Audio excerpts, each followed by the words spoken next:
Welcome to the IVM Podcast Network.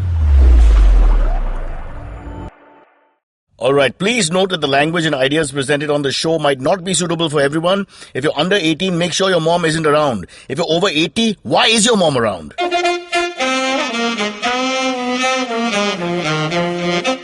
You're listening to Cyrus Says. On Cyrus Says, we meet Kalyan Karmakar, pronounced Karmakar, a man who's the last word in food blogging in India according to himself. It's called finelychopped.net. We'll find out more about his love for food and his food walks and how a man with such a large stomach can do justice to food across the country.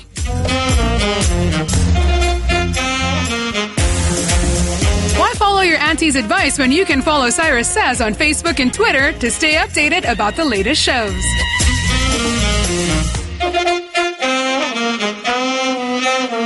Okay, I know this is going to sound sexist, but I have to say it. I can't bear it anymore. I've been living in Mumbai now for too many years, and I've come to the conclusion women cannot park cars. Alright, twice in the last 6 months, I have been told by a lady, can you park the car for me, please?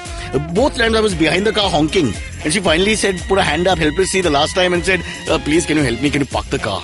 Please, women, if you can't park, don't take the license. Parking comes first, everything else comes. Anybody can drive a car. Anybody can put it in gear. Anybody can move it. Anybody can stop it. But please learn how to park first. It's a little similar to sex, but that's with Indian men, and that's another story for another day. It's called Cyrus Says. And that's what Cyrus Says.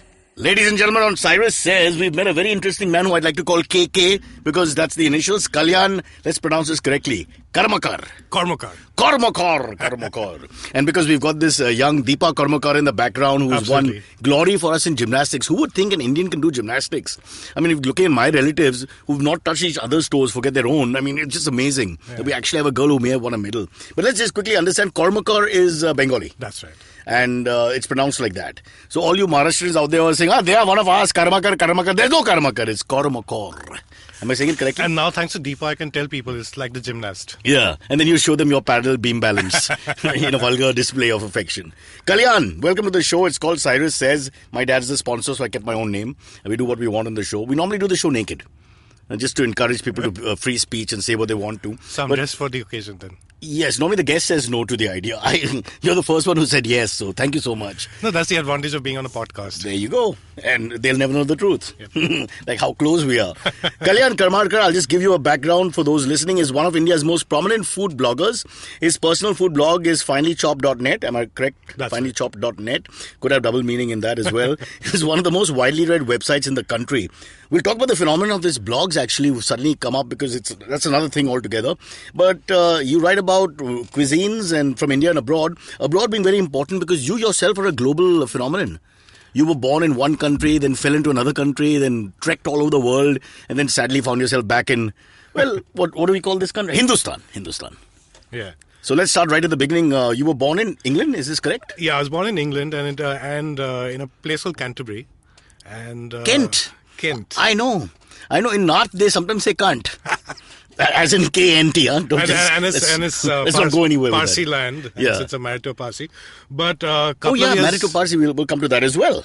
And my wife has never been to Iran, but I've lived in Iran. So I'm the only one in the family No, who's but you've been to the mother country, England. So that counts. Remember. And Navroz Bagh. Navroz Bagh as well, is Yeah, it? absolutely. You have a place there? Deep into The only Bengali who's put his foot inside a bag and kept the place. Now be like a good Baba, never give it up. Yeah. Okay, I'm interrupting you. Let's start at the beginning. You were born in England. I was born in England. Canterbury. And my dad was a doctor. Then we went to Beatles land. So we were in Liverpool. Liverpool. Wow. And in something which was Who may one day win the FA Cup. Yeah, one day. Or the EPL. If Ian Rush comes back. Yeah. Even at this age, by the way. Yeah. He'll do well. You think? Well. So are you a Liverpool fan? I am, yeah. Okay, because... And I root for England in every World Cup. Oh, that we all do because we can't pronounce the other footballers' names. Although because of Bengali roots, you should have been a little Brazilian, I would think. But that's why people like Anna call me Brit Bong. So yeah, you're really confused, brother. Marry a Parsi, love Liverpool, have no interest in South America. What kind of Bengali is that? So then we went to Iran, and then we were in a place called Rasht, which was on the Caspian Sea and across the Russian border, and Did Iran you say was really Rasht? happening. Rasht, okay. Rash short for Rashed in Peace, R.I.P. Yeah. And but this was long before all the revolution and conservative society. And when I see the photographs of like my school teachers were like I was 5 then. But Really hot? Yeah. Just say it, Kalyan. It's okay, we're safe. They can't do anything to us here. Absolutely. But be very careful. And then the revolution happened, so suddenly things changed overnight, and we had to sort of, it was pretty Argo-like, so we had to escape, and we were booked into a PIA flight. We means mom, dad, and me. Okay. And then Escape meaning as in not they wanted you to leave? No, they didn't want us to leave because my dad was a doctor and they wanted to keep all the professionals behind, and we wanted to leave the country. You just felt your dad felt uncomfortable with the change. So I'm reading a lot of this in my mom's blog, which is called Tabulous Mom. So she's just reaching, she's 69, Tabulous Mom. Okay. And she like blogs like mad. She's just visiting us in Bombay and she's blogging all the time. Right. And in fact, when she's with my grandmom, she tells her, why are you on the tab all the time? But anyway, so then thanks to Biman. Oh, hence Tabulous Mom. Tabulous Mom. Okay, get it now. Then, thanks to Biman and Bangladesh, I cannot believe this sentence has come out of a mouth of a human being. Thanks to Biman, as in Bangladesh Airlines, your life was spared. London, and then Cal, and which is where we stayed. And my brother was born there, so he's a Calcuttan from Gurgaon now. He's a Calcuttan from Gurgaon. There are plenty of them. Yeah. Does he have a boat? Because Gurgaon is all about water now. Yeah, he's pretty landlocked. Yeah. And so then I was in Calcutta till I finished college. Got into market research of all things. And I came to Bombay for training. I was here for 6 months, went back, spent a year in Calcutta, decided that Bombay is where I wanted to get back because of freedom there and meeting different people. And in Calcutta, we would do market research only on cigarettes, which is beyond the point. I mean, there's only that much. But that would be a fun thing to do. A guy smoking and just pull the cigarette out of his mouth and say, yeah, enjoying. What is it called? But I want to get back to a more interesting point, which was your teachers. You said they were very hot back in Iran. Do you have any memory? Even in Calcutta had its moments as well. Okay, listen, you horny old man. We'll come to Calcutta. Let's go back to Iran for a second. Do you have any memories of Iran? Oh, yeah, I do. So, and food? And a lot of my memories are around food. So we were, like I said, across Russia and USSR at that time. So we would get like caviar in tins, probably the way you guys grew up on Pickwicks in Bombay. So I used to have a lot of caviars and these softies, like strawberry softies and stuff. Sounds like a hard life, huh? Caviar all over the place. And there are pictures of one of my birthdays, 5th birthday, where one of my class teachers had made what we call Russian salad here, so like a mayo-based thing and all. A lot of my memories, like I remember stuff around food even when I was 6 months old, not 6 months, 2 years and stuff. And then I remember once when my dad was late in picking me up in school, and I was very upset till I realized I could have lunch with the seniors, which was meatballs and spaghetti. And I was probably 5.5, but I remember all of that. I was speaking to Mr. Safar Ali, who owns Lucky, very recently, and he was saying that the Irani chai, what we call Irani chai in Bombay, is actually English chai. What are you saying? Because this practice of adding milk is actually a very British thing. And which then reminded me of Iran, because there would be people who come to our house, and we had this house with a garden and tortoise and whatnot in the stuff. And they would have like short glasses of tea. So it would be like little tequila glasses, black tea, and they would like... knock it back. Yeah, and sometimes with a dash of vodka. So you only allow 2 pegs per house because people drink too much. Yeah. Coming back to the tortoise, I was a little worried. Big garden and you decide to keep a tortoise. How lazy are your family? Come on, Baba, fetch. And not only that, in winter they hibernated, and we had no night. There was no Google or whatever, so we didn't know what was happening, and we thought they were dead. Then they would come back. Then in March they came back. Hello, we are back. So where would they hibernate? Like in a cave? They had a little like sort of kennel for tortoises, and they were there. Wow. And, so you remember all this, but yeah. Fantastic. Yeah. And so what a change would have been then suddenly overnight everything, It was pretty crazy coming into Calcutta because first of all, power cuts. 2 is... By the way, it's still on, huh? Power cuts. Yeah, it is. I didn't speak Bengali at that time. And you didn't speak Bengali at all? No, because see, my parents' funda was that if a child is exposed to too many languages, then they get confused and start speaking later. So they would always speak to me in English in England. Did you speak Farsi? I actually did, and I picked up Farsi before they did when we were in Iran, because I think kids pick up languages pretty fast, and I went to school with Persians. Yeah. But then I forgot it also once I came back. When you say Persians, it sounds like you're like 40,000 years old. You just call them Iranians. Yeah, Cyrus. Yeah. And look at the karma there. So you were born and bred sort of in Iran, and then you come back to India, and then you find a Parsi wife who is from Iran, in a way. Yeah. Oh, that's taking the whole circle all the way back. And if you're getting into like a sort of romantic Yash Chopra mode or something like that. Wait, I'll just dim the lights. Go on. Then I had actually passed her house when I first landed in Mumbai, but What are didn't you know saying? it because she lived opposite the Pritam Hotel at Dadar. Yeah. And we landed in Dadar by train late at night, and there were big Exactly crowds the and all point, that. you're right. And we passed it by, but she wasn't at the veranda. Yeah, she must have locked herself in properly and put dark Beware. curtains on Beware. top. Yeah. But We'll come- Calcutta was tough. I mean, and you know, at that time was pre. so your age is now 7, 8 when you're in Cal. 9. 9, okay. So there was no Coke. There was And you've no lived Pepsi. abroad all your life, and everything has been really easy in the sense of the first world. Yeah. You come to Cal, which is at its worst somewhere Yeah, in the yeah, 70s, 80s, yeah. and power cuts. 1980. So there were power cuts, there were mosquitoes, it was hot. I didn't speak the language. But you sound like a foreigner, so sweet. Yeah. No, I- bloody yaar, baas bahut hai yahan No, pe. so I went to international school, which was meant for like expats or The rich kids. or like Indians who'd returned from abroad. And then you know I was used to like Pepsi, Coke, and an ice cream called Rocket ice cream. So now that was there, and I was chubby. I'm getting back there. So people would call me like Mota and whatnot. But it was good fun. So you're trying to tell me this is your pain? After spending 10 years abroad, you go to Calcutta and they call you Fatso. And then it was very hard for you in the beginning. Yeah. But there were also plus points because I was the son of a Bilet Ferot doctor, like foreign return. Right. So I would get pampered quite a bit. Like I think first Indian dish which I really liked was luchi and cholar dal, which my mom's So there was no Bengali cuisine at home in Iran, London and all these No, places? so not only that. So after I came back to Calcutta, and my dad passed away a couple of years later. So during that period, I would my mom would cook only like international food for me. So everyone else would be eating like macha jhol bhat and all that, and I'd be having like chicken and chips, fried chicken and chips, fish and chips, fried rice, chelo kebab, the Iranian chelo kebab, and Spanish omelets. And then my dad sometimes to make me eat, and I was a very fussy eater and still am. He would give me something called Turkish delight, which was like fried pieces of goat meat.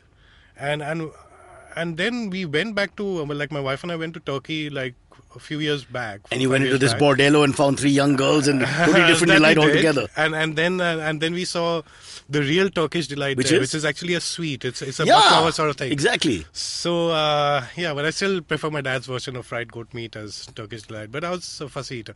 So it's only after dad passed away and then. So you brought up like a foreigner actually, until the time when you came to Calcutta and slowly got the local cuisine back into the fold. Yeah, I started enjoying Bengali food only after I came to Bombay. Because in Calcutta, for me, Bengali food was like punishment. Because dad passed away, life became tougher. Mom was a college teacher, and we stayed with our grandparents for a year. And then she took up an apartment. So I'd have to eat like whatever was on the table. So for me at that time, and I was very young, so like about 10, 11. So for me, that was always like punishment food. And I remember once when I was towards the end of college and on my birthday, Mom had made cauliflower, and I was so upset that I got. God, I hate pissed off, and cauliflower. I left, and How can any mother make cauliflower? How can Yeah. you excuse such a thing? So Hey, listen, I Kalyan, didn't have dinner at home. let's call a spade a spade. There's some foods that should be banned. Absolutely. They just don't make any sense. I can't understand the value of cauliflower. I just don't. Can you defend the cauliflower? Lauki. Oh, God, no. Lauki is something I just can't take. I'm telling you, this is Now- all myth, man. They're forcing all this food on people and it's not food. Yeah. It shouldn't be called food. Food is what we just ate, the keema of Yeah. Rajasthan. Let's call it the oil with some keema. And Yeah. green peas, like And the, green peas, yeah. the greens. Does that bother you when the keema color changes from place to place? There's sometimes more red, sometimes more green, sometimes more yellow. A bit more bothered if the color changes too much after the next morning. Oh, I see. Fair enough. This is the conversation I wanted to have with you. Thank you, Kalyan. All right, now let's get back to your blog. So, food.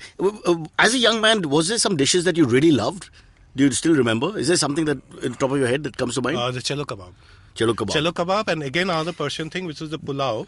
And the pulao had something which I used to call takid, but now I've realized it's called tadig, which is the bottom of the rice in the pan, which is like a crust. Right. So when you make the rice in a pan, and the bottom forms a crust, and that's the most prized bit. Like an equivalent of that in India would be either the drumsticks, or for Parsis, the the head of the pamphlet. Right. So it's kept for like aside for the so final, like as a your kid, last over batting. Yeah, so to so speak. I would have the whole taki then, and then when we came to India, my mom had a rice cooker, so she would still make that pulao for me, and that that's something which didn't you all also have this goat which had meat inside it, and they had this layer upon layer of food? Isn't that also one of the? I don't remember that from. No?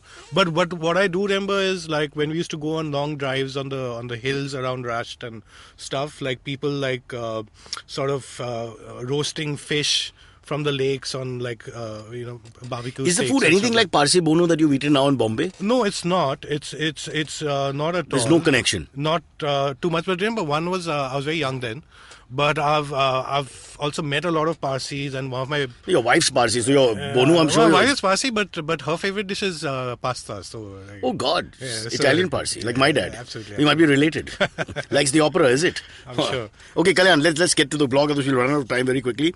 So, how did you get into this whole blog thing? You'll have to take us to your adulthood a little bit and see what you were doing just before the whole blog phenomenon. So I came to Bombay as a market researcher, and I used to work with IMRB. And that was the first time in my life that I'd lived by myself, and huge independence. And Unmarried, unmarried at that time. a virgin, so to speak. Take your time. In parts. What the hell is in parts? So Neck upwards, you're not virgin. Is that it? we'll just sort of take that off. Let me tell you my let me tell you my problems. Yeah. So there were a whole bunch of us who were from outside Bombay and living alone for the first time, and we'd go everywhere from Bade Mian to Churchill to the usual to suspects. Crystal to Gokul to Topaz and everywhere. For those who don't know, Topaz was the dance bar, which was a great phenomenon again of the 80s and 90s, I think, Yeah, where we all used to go and look at women dance. Who can do? Why would you do that? And fully decked up and fully decked. covered. And with names like Yeah. Silky, Sunita, and all Tasneem. the Tasneem, and the Yeah. works. So, you still remember Tasneem, is it? You have a tear in your eye, Kalyan. Do you want to take a minute to pause and bucket of tears. Damn it. Bucket of tears. Yeah. So then I met my wife At in Topaz? in an ad agency. She was Tasneem in an alley. No, but she's Kainaz, and for a moment I wasn't sure if she was Parsi at that point. Where did you meet her? Sorry, I So interrupted you. I was in an ad agency called FCB Ulka. So that's where we met at Anil Deva. Kapoor, huh? Billy Kapoor, Anil Yeah. Kapoor. So that's where we met, and She was working there. she was working there, and so was I. And I think she worked a lot harder than I did, but anyway. And so we spent a year dating, and every night we would eat out. So she's a Bombay girl, and I used to stay in a PG, and we'd eat out like Quite often. in Crystal or JTC, share the salad sort of thing. But even at that level, when we got married a year back, we were completely broke. Like literally, like I went to the HSBC at Express Stars to withdraw money, withdrew it, and it said that zero balance. So then we got married and we stayed in a little apartment just very near the studio at Car Telephone Exchange, and we couldn't afford to go and eat out, and we love to eat. So download But you were recipes. broke, but she's a Bombay girl with a full family here. Why was she broke? Well, And these damn Parsis, they've got property all over. Come on, Kalyan. What's the story? we were not. I was not married into the Tatas or Not the yet. Wadias. You'll But, find out later you are. Yeah. No, but we are finding some connections. But we also There you wanted go. to be.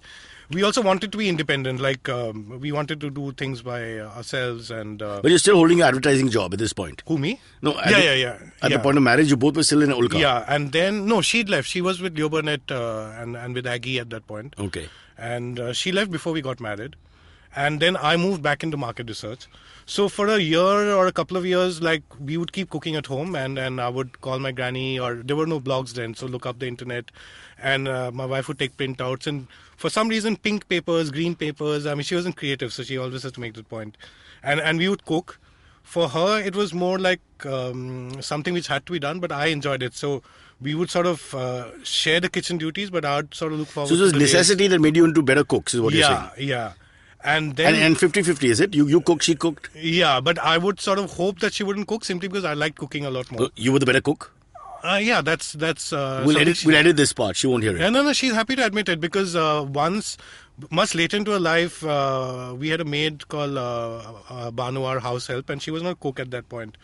Then both our mothers, like Kainaz's and mine, conspired to get her to become our cook. And now I've taught her how to cook. So between Banu and me, Kainaz is quite happy if the cooking's taken care So of. in a sense, and don't get me wrong, I'm not trying to be rude, but in a sense, you're closer to Banu than you are to Kainaz. Oh, yeah. You spend so much time teaching no, her. No, in fact, Banu calls me every afternoon for instructions on what to cook. And if I don't pick up the phone, then she calls up Kainaz. She starts cooking, but then she calls me again to double check. So, Oh my God. Kainaz is quite... This is quite insulting. She's quite happy with this, actually, if someone takes care of it. So anyway, then a couple of years later, we managed to start eating out and stuff like that. And then go to everywhere, and then I start dissecting that this is what was wrong, this should have been done this way. But no formal training. No. I'm not a chef. I'm not a food Just historian. passionate love I'm not for a food. critic. Nothing. I'm not even a journalist. I actually worked in Asian Age for a month before MBA happened. And once I got my MBA entrance, Mom said that no future in journalism. Please do your MBA. So anyway, so then one day Kainaz got fed up and she said that, look, I got tired of you telling me after every meal what went wrong. So there's this thing which I've heard of called a blog. And I'm talking of 2007. So I have a friend who writes a blog. I'll figure out how. And I'll open it for you. So you can vent, basically. Yeah. So she went, figured out, opened the blog. And she named it Finely Chopped, and that's the idea for me to chop everyone. And my first few blogs were like that. I mean, this airline sucks, this pesto is wrong, this is that. And then it slowly became like my the diary of my life, and it became a place where I started writing about all the lovely people I met and the dishes I discovered, the places I went to, the stories I found out. And somewhere down the What line, was the very first blog? Do you remember? I think I took off on Kingfisher, then the shutdown. My God, airlines. you've got the black tongue. You can destroy people. Yeah. So, yeah. And you had a bad experience in the food? But I like the food in Kingfisher Airlines generally. No, because I remember you'd sit in the flight and either Vijay Mallya or Kunal Vijaykar, one of them would come and say that this is like eating in our house and stuff like that. And those are the days when, the ad that he would do on the TV. And then those are the You're days my when- guest. No, that was hilarious, yeah. And those are the days when Jet would do good food and there would be like different things every time. And I used to fly a lot because of market research. And I'd taken 3 flights in the same week and the food was the same every time. And I said, And you got the same dish as well. it's the same dish. I mean, maybe not maybe not Maybe the exact same dish. Because you didn't eat it and gave it back. Yeah. So then I said. So that, you I mean, attacked this- them, basically. You went This to is not town. how you treat guests at home. I mean, like. Yeah, I remember he would do this speech to camera where he's basically saying that you're my guest. It's a But was personal it him relation. or was it Kunal? Oh, it's difficult to say now. I think now Dr. Mallya is pointing fingers at Kunal, and rightly so. Between you and me, I'd rather they locked up Kunal. And then Dr. Mallya has a nice... I like calling him doctor for some reason. I don't know why. Yeah, we Bengalis love doctors as well. Yeah. Your dad was a doctor. You should have some respect for the fraternity. Absolutely, yeah. Okay, I'll tell you what, Kalyan, we'll take a quick break. We'll come back and we'll go into the blog in a big way. All right? Because we set it up now to find out... Because I want to ask you a lot about this whole blog culture and how important a role they play in society right now. Bloggers are the stars of the future, ladies and gentlemen. We have one here. His name is Kalyan. We'll take a break.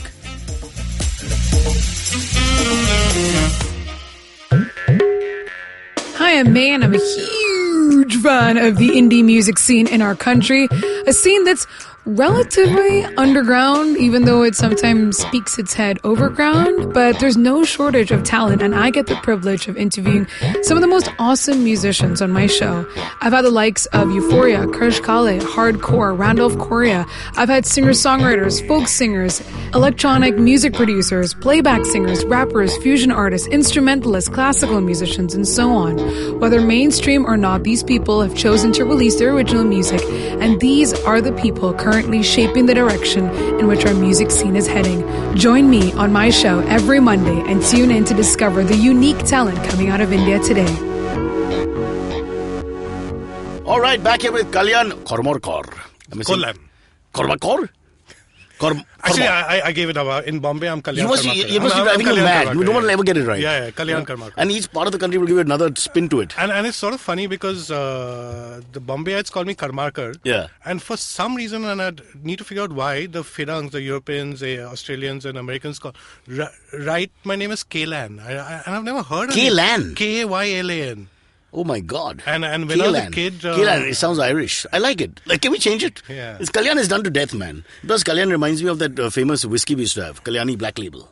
Yeah. Okay, Kaylan, let's get right into your blogger situation. So you began with a Kingfisher vent rant of your own, and your wife, Kaina, to get you off her back, was like, you do it here, leave me alone, I want to hear your opinions. Yeah. You sound very much like a Baba, by the way, huh? The kind of attitude. So you were just venting, you were just, Letters to the editor. Letters to the editor, and it's just like a fun thing that you did, right? But then you started building a following. What happened next? Yeah, so I kept just writing. I really enjoyed it, and I loved writing. So I being Bengali. So then every night I would get back and I would write about my day, and then places I went to and things I might have cooked or people I met, and then. But if you went to the same restaurant, for example, if you went to Bade Mein, say 4 times in a month, you'd still write about it all 4 times. In the beginning, I was, when it was almost like a diary for me. Yeah. And sometimes there could be different angles to a restaurant. Like, for example, when I went to about Britannia, like the first time I wrote about going there with my friends and the food there and stuff like that. The second time I'd gone with a Bengali friend of mine and we wanted to have the raspberry. And old man Kohinoor said, no, only for Parsis. You have fresh lime soda, very good, this, that. And then we tried to, my friend said that, look, my best friend is Parsi. Then I said that I'm half Parsi. Then he finally agreed when I said my wife made me sali paridu for breakfast. But so I converted like Parsi racism. You weren't allowed to have the red drink for some reason. No, just white liquor. So I converted that into a blog post. Then later there was one about. But it was a tongue-in-cheek post or what? Yeah, it was almost like a one-act play sort of thing. So because but he's quite a guy. Now that you mentioned this, Rumi Kohinoor of Bomi. Bomi, is it Bomi Kohinoor of Britannia. Isn't he? And more than half the fun of going to Britannia is having him take your order, and at the end of it, if he approves, saying good boy or good girl. Yeah. So that's. He keeps sending us letters from the Queen that he keeps getting. Yeah, and he shows it to everyone. Yeah, which I don't know how authentic they are, but there are lots of them. Yeah. And there's correspondence going on between the Queen of England and Mr. Kohinoor of Ballard Estates, very famous Britannia restaurant. But I think he met Will and Kate when they came this time. I think he should have. He seems to be very close. He might be an uncle, almost. Yeah. So Britannia, one of your favorite restaurants? It was till I discovered more of South Bombay, more of Fort. So if you take Parsi restaurants now, my favorite would be this place called Ideal Corner, which I discovered when I started working in Fort. I love Ideal. And I think Jimmy Boy has also had a good turnaround. They've gone up and down here and there. But I think Parvez's Ideal is fantastic. The Akuri is still fabulous. Huh? So I always have to pack that for Kainas if I go there. And, although generally Akuri with toast, you need to eat it fresh. But I've got this theory. You can eat Akuri any time of the day. What do you think? It's not a breakfast meal. I also like the Poda. Or unless that's Poro.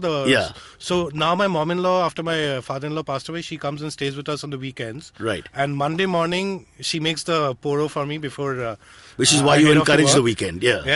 And she's really sweet. So like the previous night, she'll ask me that, what time do you want your omelette and stuff like that.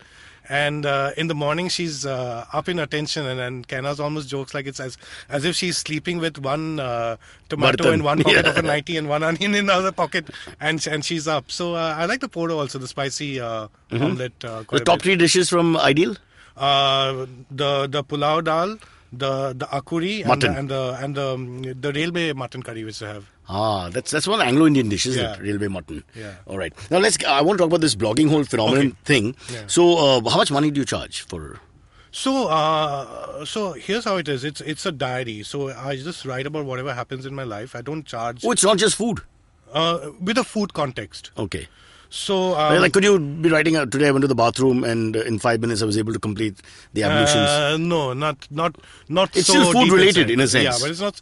No, but I actually did read one of our good friends today through something like that, which is Manisha, who's a doctor and now a blogger as well.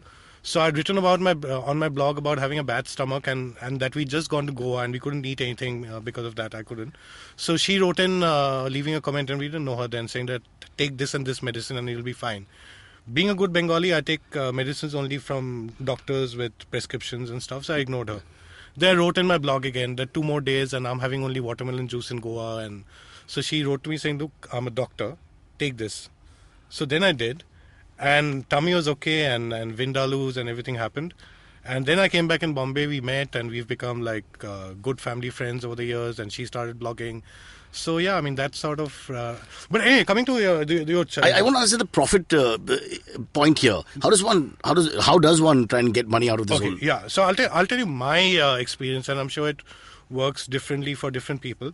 But it's about 2 years back in end 2013, 2014 is when I moved out of full-time corporate market research into trying to make a career out of food writing. And it happened when a book got commissioned. So I've been commissioned to write a book by Hachette, which is a traveling book. And we're working on the final edits now. So it's called The Traveling Belly, again named by Ken, as I come to her for all the naming bits. And so for the first 3 months, I was just working on the manuscript. Every morning, Candy is working, coming back. And Candy's is your office. Yeah, Candy is my office. I've got my table there where I sit and write on the ground floor. Anyone is there, I give them dirty looks. Yeah. So then what happened was after that, brands started approaching me to work on like one-off projects. Like there was something for Lenovo where there were 4 of us from 4 different fields sort of doing little ad films for YouTube. And then we went and walked the catwalk and the launch in Delhi, and Ashwin Mushran and then the movie critic and someone else, 4 of us just walked down. Then a couple of more permanent gigs happened. So I was working with a food magazine as the editor, and I was working with V Sangvi on Easy Diner for about a year. And then and that was also the period when I was doing food walks. So I would take small groups of people to my favorite places in Bombay, and for a feed like 3 hours we'd take them around, I'd order dishes, tell them. You call this a food walk? Yeah. We'd eat and so the history of the place and everything. Yeah, history of the Can you place. give us an example of? Let me tell you about South Bombay, which you like so much. So, Well, so I don't like so much because I don't travel beyond because of the ceiling rate here. Yeah. It's unbelievable. $90. So if I was to talk of my Parsi walk-in fort, then I'd start off with Yazdani, and we'd have the ban maska chai and all that. And if Tirandaz's uncle and dad are not around, then we'd go into the bakery and show people the wood-fired oven and stuff. Then we'd go back to Ideal and have the akuri over there and the cutlets. So who would like, this would be like non-locals. Who would? No, so everyone. They could be like people, say like me, who've moved into Bombay and they're in mid-level in the corporate world. There could be expats living here. There could be foreign tourists. There could be even people who've grown up in Bombay, but now they moved off to far-off places like Ville Parle or something. Yeah. Never to be seen again. Yeah. So they would like to sort of reconnect with, because now we don't spend that much time in town, right? I mean, unlike say in the 90s or something, which is when I came in. Because you have so many more options. That's the other reason. And the city's also moved. It has, sadly. And there's so much happening in Andheri, Powai, Bandra and stuff. So for them to reconnect and tell them about the heritage, about the place.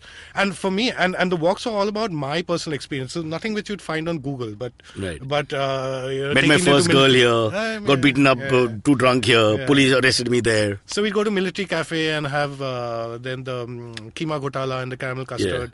Then end up at Jimmy Boy where we'd have You should the have a very Laganu Bonu. strong Parsi bias, huh? Military Cafe. No, because this was a Parsi walk. Yeah. This is a Parsi walk. All right. So we end up at Jimmy Boy where we'd have the Laganu Bonu wedding feast, and I'd tell them what happens in a wedding. Of course, our wedding was at starters and more lunch, 8 of us. Then they shut down. So and gallops for dinner. Very, very private wedding then. No Parsi Bonu for your wedding? No, we didn't. It was just immediate family and buffets. And Starters at Mo was a nice place. How sad. You it's once fun. again destroyed a property that we would have enjoyed. So coming back to the financial part. So now the way it's happened for me at least is that in a way the blog has become my calling card or my portfolio. So the blog gets me a lot of gigs, to put it in a younger way. So your blog is your advertising vehicle for you. So because of my blog, people come for my walks, or because of my blog, brands. How does one give me- book Kalyan? So I announce it on the blog and say that I'm doing a walk on so and so date, and then people write in and they. Other than the Parsi walk, give us some other examples. Or there's one which I'm very fond of, which is the Dadar Maharashtrian food walk. Because a lot of us in Bombay or Mumbai, let's get into this. Now that you're into other Maharashtrian walk, don't really know much about Maharashtrian food. And for us, like... But there are not that many restaurants. Yeah. Sachin's and... No. And the thing is that there are very few restaurants. Like Malwani, there are a few, and that's it. And those are always packed. But they're only packed by Maharashtrians and people in Dadar. So, people outside Bombay, in the rest of Bombay don't know about it. So I would take them to Aswad for the thali peet and all that. Go to Prakash for the puri bhaji. Then there's a vada pav stall over there, and then Sindhudurg and Sachin. Do they tie up with you? Do the restaurants say, hey? In some cases, like Aswad, for example, the owner knows me again through Manisha, and since it's a very tiny place, I tell him in advance. So they book a table for us, and we spend a considerable, say, half an hour over there, because I tell people about Maharashtrian food, history of that. If Suryakant, the owner's dad, is there, Mr. Shrikant, who started it, then we go and meet him and all. In some places like Prakash, we just go in. And sometimes it means that if there are 8 of us, we might sit in 2 or 3 different tables.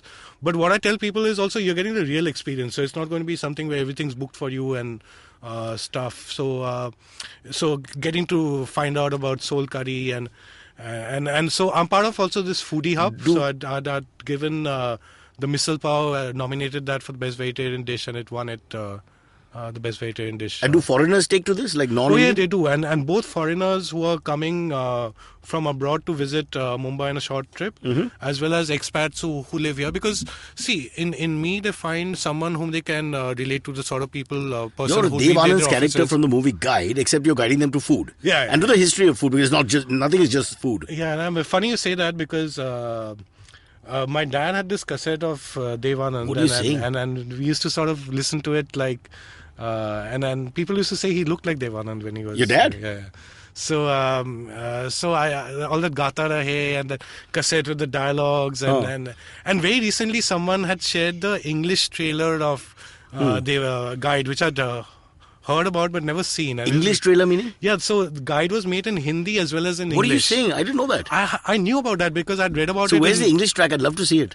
It's I'll sort of find it on the internet because someone shared it recently. I don't know if Scroll or someone's written about it. So anybody out there who has the Guide in English, please send it to us. It's damn cool, and he talks the way like say people in Bombay who've sort of studied in the 60s or 70s speak English, like, and whether they're Parsi, Sindhi or whatever. This very distinguished sort of thing. I thought he had a Gregory Peck sort of you know, like this Bengali lady is supposed to have said, like one of my friend's mom, this Gregory Peck looks a lot like Dev Anand. Yeah.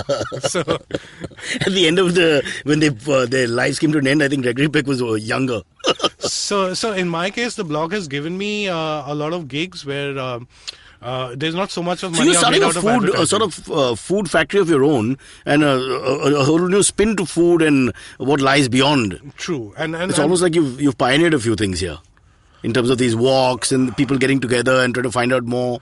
Well, there were food walks which were happening in Bombay before I did. So Rushina, who's a food blogger, I think she's come on one of your shows. Yeah.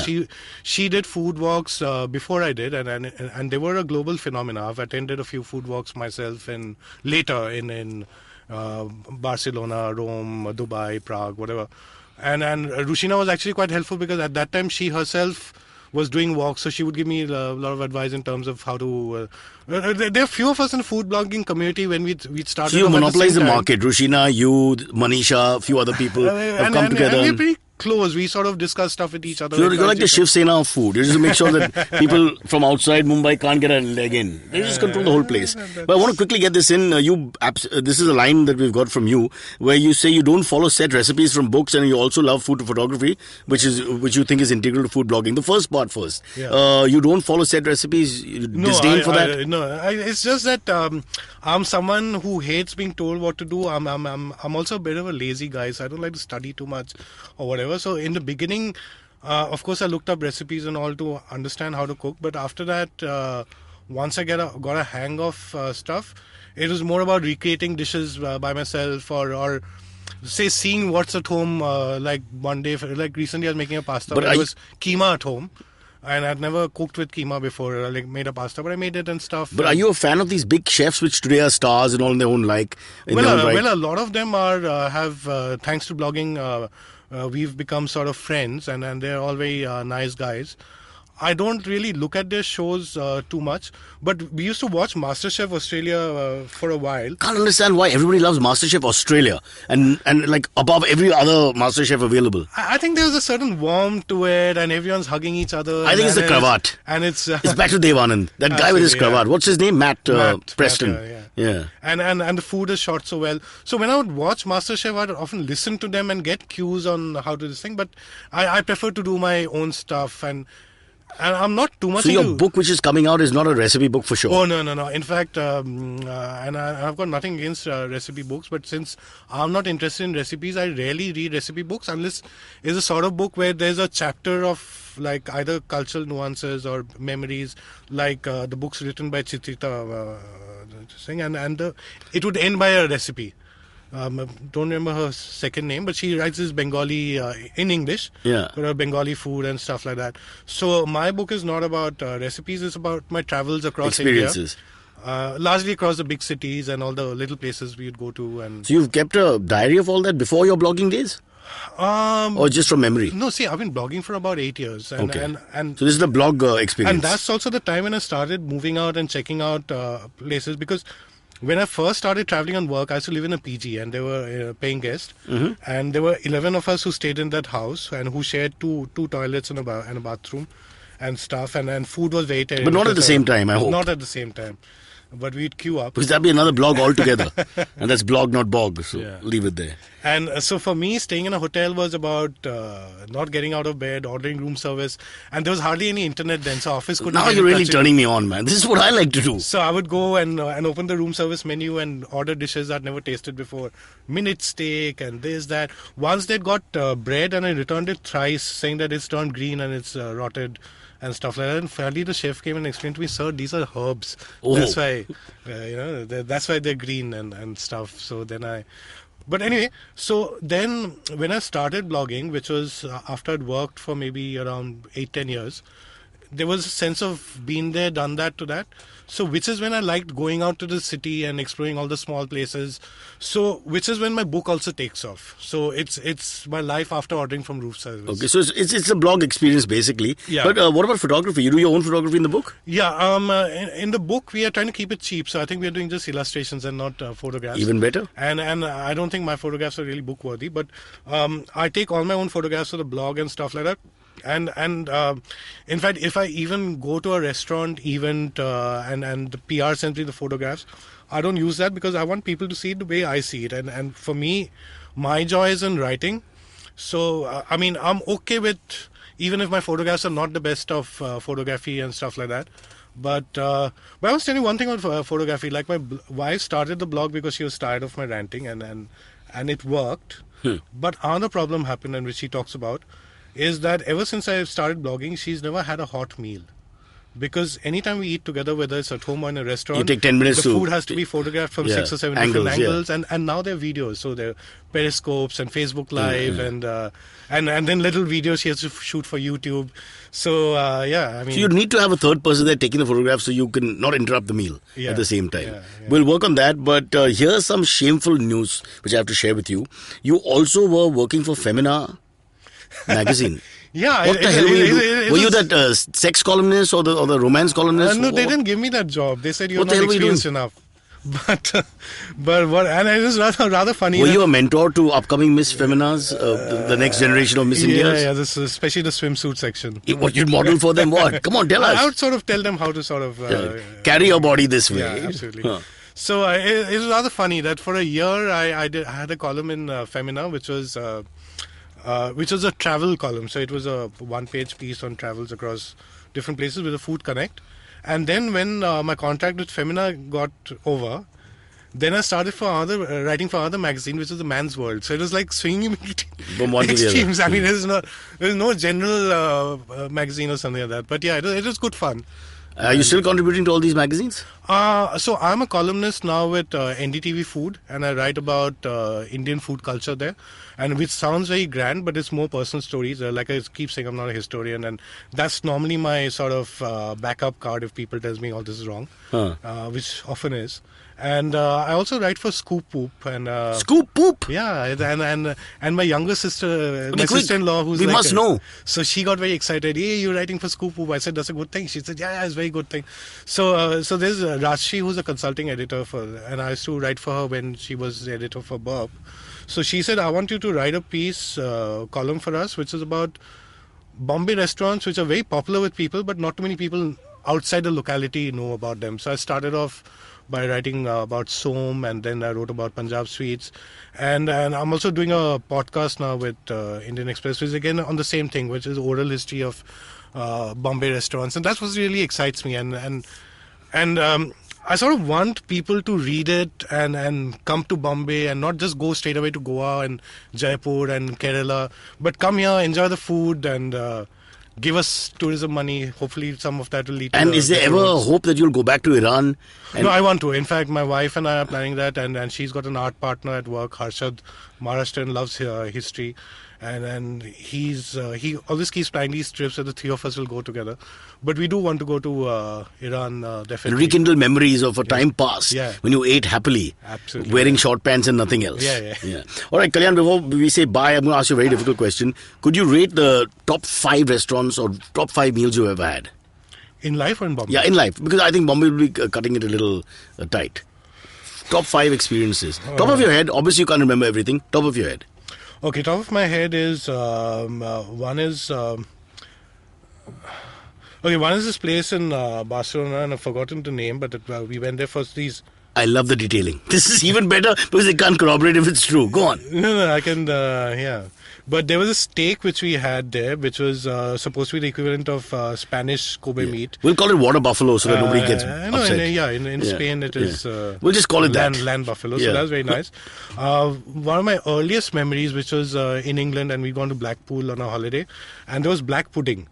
And I said, I'm not going to eat it. And I was like, Which is not a pudding. Which is not a pudding. And I was 2 years old then. So there was this waitress who came up to us and said that, how will you know it till you try it? And I tried it and I really liked it. And that sort of became my sort of motto later, that keep trying stuff. Then the luchi and cholar dal, which my grandmom used to make for me when I came to India. Then Bori Mohalla in South Mumbai, and going with folks like my friends Kurush and all, and having the Barahandi over there. And that's 4, right? That's 4. And 5. What about London? London, okay, I'll tell you something which is very strange. It's Starbucks. And I'll tell you why. It's not London, it's Canterbury. Because I'd returned to UK for the first time since we left it. And I'd always wanted to go back to Canterbury. So I took a train and went there. And headed straight to a hospital. Because that's where I was born. And I went there. And I met this pastor in the prayer room, and told him about my dad. So he said that this is probably the path he used to take. And then he showed me the house where we used to stay. And it was a strange experience. I went there and I went and saw the apartment, and there's some young musicians who stay there now. So they saw me and I told them what had happened. So they actually let me into the house, and I called my mom and stuff. And then I went back to the hospital to say bye to the pastor, and then he took me to the canteen and he said, eat something. And I didn't want to really impose on him, and there was a nice cafeteria there, but there was a little Starbucks section. So I said I won't mind having a cappuccino, because my wife's also a big Starbucks cappuccino fan. So I think that memory was really special. All right, Kalyan, I think you've given us an idea about how everything relates to sort of nostalgia and memories for you when it comes to food. We'll let you go there, but before that, we do have a thing called the AMAs. Will you participate? Are those naughty questions? Naughty questions, Manisha silly warned questions. me you might ask. Yeah. I thought we'd ask only women that. No, please. Our markets have become large now. Don't worry. So stay where you are. We'll just find someone to talk to you. I think it'll be me. If you have any questions for Cyrus, write to us on Facebook, Twitter, or Instagram. Or you can send an email to whatcyrussays@gmail.com. All right, here with May. May, you've met Kalyan. Kalyan is a food blogger. have. He charges 1 lakh rupees just to come and look at the food before commenting on it. You know what, Kalyan actually... It's like the doctors who charge 2,000 rupees just to, enter the clinic. Then they are doctors like that. No, actually, Kalyan, I'd interviewed him when I was at Radio 1. He did his wonderful, like, Maharashtrian food trail for me on the radio. Really? He's Food- really food great. trail? Yeah, so I basically, we You went remember through... the trail? I remember there were some places in Parel you had suggested. That's all you could come up with. Hey, don't Name be me mean. one Parel place from the and- trail. And Dadar. And Dadar. Shivsagar was Parel. Yeah. It was And, really Shiv fun. Sagar is always safe. And then we talked No, about... not Shiv. Shir. Shir Sagar. The Sukha mutton and vade place. Oh, wow. And also, we were sort of talking about Sachin Kalbag also at one point. because he recommended that to me. Yes! He Yeah, and the Antoine journalist. Lewis, they were the guys who recommended. Yeah, I know. This was when Antoine. Sachin Crazy and hair. Anton were a couple. long time ago. So beautiful. Yeah. Okay, so I've got a question. Actually, this is specifically aimed at you, Kalyan. What is the most bizarre thing that you've tasted? I'll just check and see if this is all true. Yeah, it is actually. Loki. Loki? Lau. This is Bengali. Gourd. Yeah, you'll have to explain it. Because I can't. No, even I can't do that. Oh, Loki is. Yeah. Is that like a type of radish or something? Or No, it's what we call our in wonderful English producer gourd. Naveen is just like in doing Hindi, weird hand it's gestures at Loki me. In Hindi, the male body part also starts with Lao. So, and similar in terms Bengali of... is called lau, but it's Yeah, one so- vegetable I just can't Cannot? digest. What about even you? Even if you put fish head. For me, it's the other way around. There's only like one vegetable I can digest. So, Aloo. I mean, aloo I've elevated to meat. Huh? Don't call aloo vegetable. I think aloo deserves respect. Aloo does, I know. Frankly speaking, I think we've been very mean to the aloo. I have By the lived way, off aloo and talking milk about- many times when there's nothing else available. By the way, Not talking about, together, did you though. hear about Durex doing the Bengan flavored condom? Yeah, and it was gluten free. Are you kidding Gluten me? free? Yeah, Yes. Way organic. Another and reason to gluten-free. turn me off sex. I mean, what the hell is wrong with this country? I was thinking, Low why fat, not? gluten free. You can't put bacon and sex in the same sentence. I'm lost interest. And I no, tell you and what, no grease. Bindi. No grease No as well. grease. Bindi, I love Bindi. No, am I the only Are one? you, is this a metaphor? What are you saying? Please don't say that. Bindi. Stop that, me. Bindi's I a know I'm a we need married to sort man of, with 10 children, 2 of whom I know.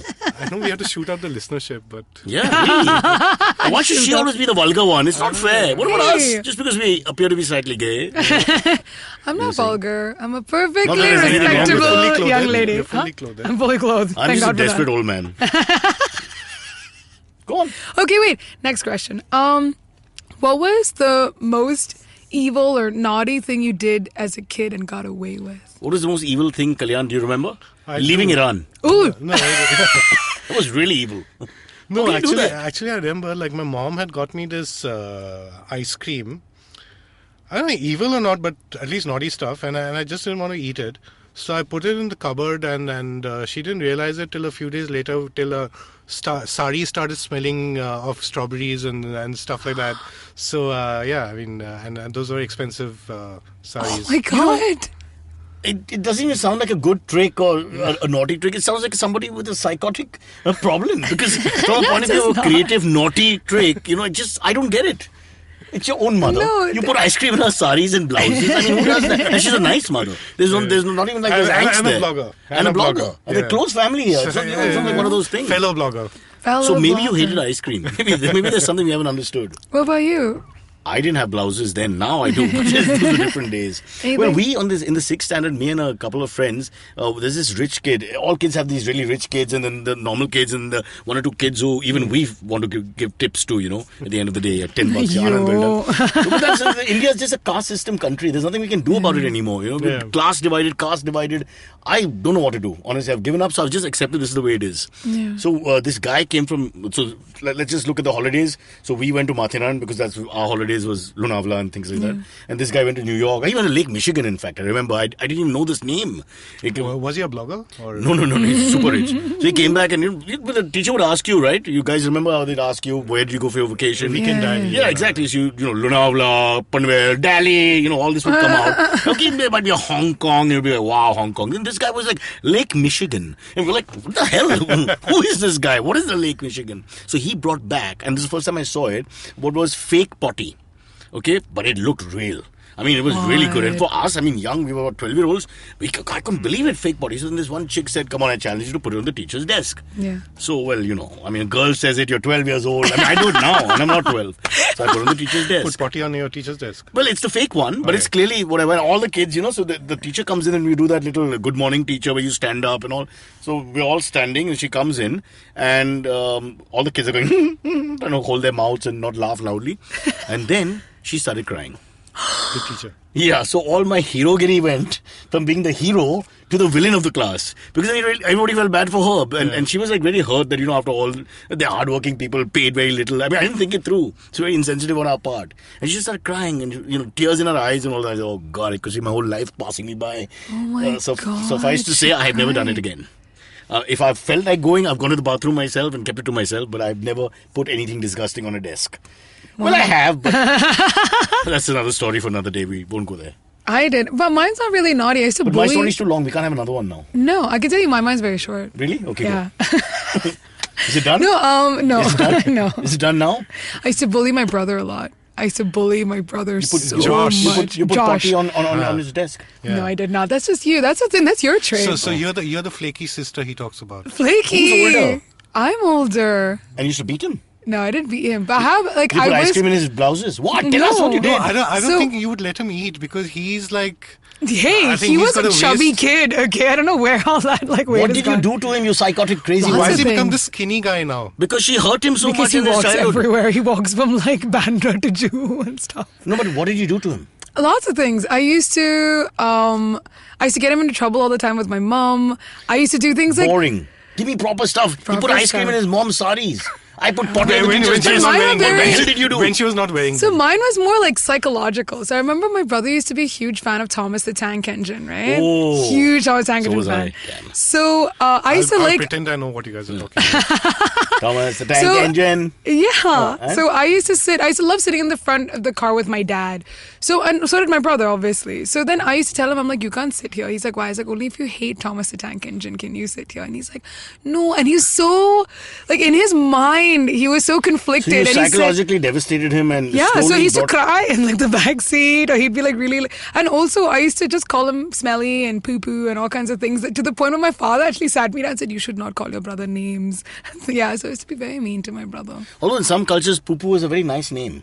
It's a In common, Korean, it's a flower. it could be a Bengali nickname. Yeah, well, I've really? been asking this. Oh, I Nobody didn't know answers that. this question. Why do Bengalis have two nicknames or two words which are the same in the nickname, like kum kum, tun tun, poo poo? Why? Yeah, maybe some are hard of hearing. As you say it twice.